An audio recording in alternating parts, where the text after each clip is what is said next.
Today on the 5-Minute Leadership Podcast, we are continuing our discussion about leadership challenges. It's a privilege to have my friend Keith Tower here today. Keith is the pastor of High Point Church, the Every Nation Church in Orlando. Keith, thanks for being here with us. Yeah, it's a pleasure. And let me just say at the beginning, thank you so much for doing these. For those of us that are leaders that aren't in your specific locale, to be able to glean from your wisdom and experience has been a real treat. When you talk about teams, you've been on a lot of teams. Yes. You've been on sports teams, corporate teams. You've been on church leadership teams, just about every kind of team you could have. Yes. And so the conversation I've been having with leaders is, as a leader, what is the biggest challenge you've faced? And maybe from your perspective in teams as well, how do you deal with them and how do you recommend other leaders deal with those? The largest leadership challenge I've faced actually has to do with interpersonal situations. And it was teams that I had built. I had two different situations in our church in Orlando where we had people that were recommended to come with us, and we would take a season of time developing them. Both of those people jumped the gun a little bit too soon, and it ended up hurting. My church was hurting, so I've got hundreds of people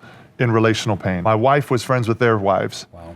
And so we have a relational dynamic where my wife's hurting. My kids, in both situations, they had good friends in the families. Okay, wow. So now my kids are hurting. And then personally as a leader, I'm wrestling with some betrayal. Yeah. So trying to figure out how to navigate all the pain around me while personally hurting was very, very difficult. Okay, is that possible? How do you do that? Because I think every leader's been in that situation. How do you handle that? Well, I can tell you what we did the first time that Okay. wasn't necessarily the best. Okay. My natural reaction to pain is to attack. Unfortunately, in leadership, everything you do has a measure of influence. So had I gone into attack mode, I would have been doing it in front of the people I'm shepherding, helping to try to walk well with God. There's got to be a different way that I'm going to go about this. As a former athlete, I generally have a pretty high pain tolerance, so I chose to put my own personal pain on the side. I'll deal with mine later. I can press through it.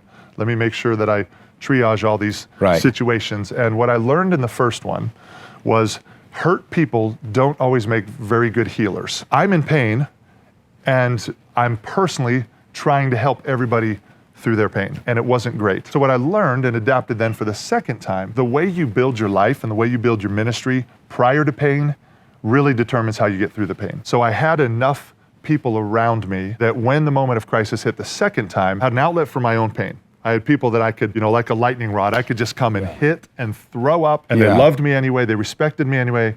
They let me have a moment, but they didn't let me stay in it so long. And they were great for me personally. The second thing was also a relational dynamic as well.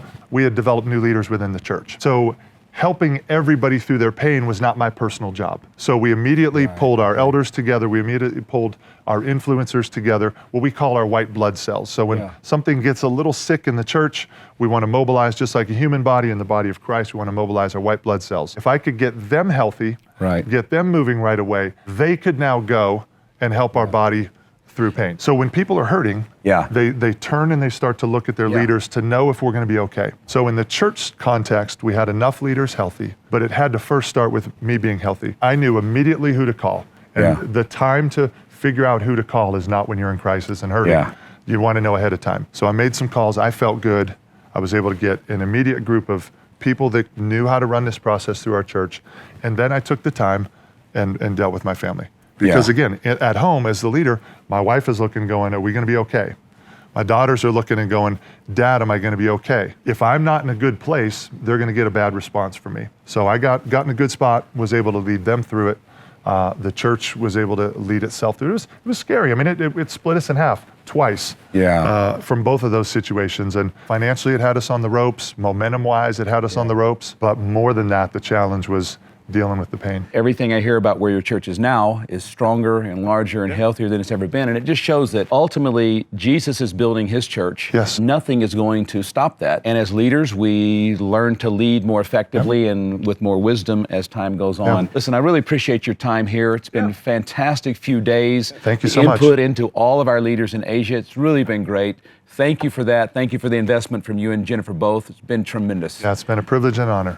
Listen, whatever leadership challenge you're facing, I hope you hear what Keith said. One is trusting in God, but it's the people around you. God's put great people around every one of you.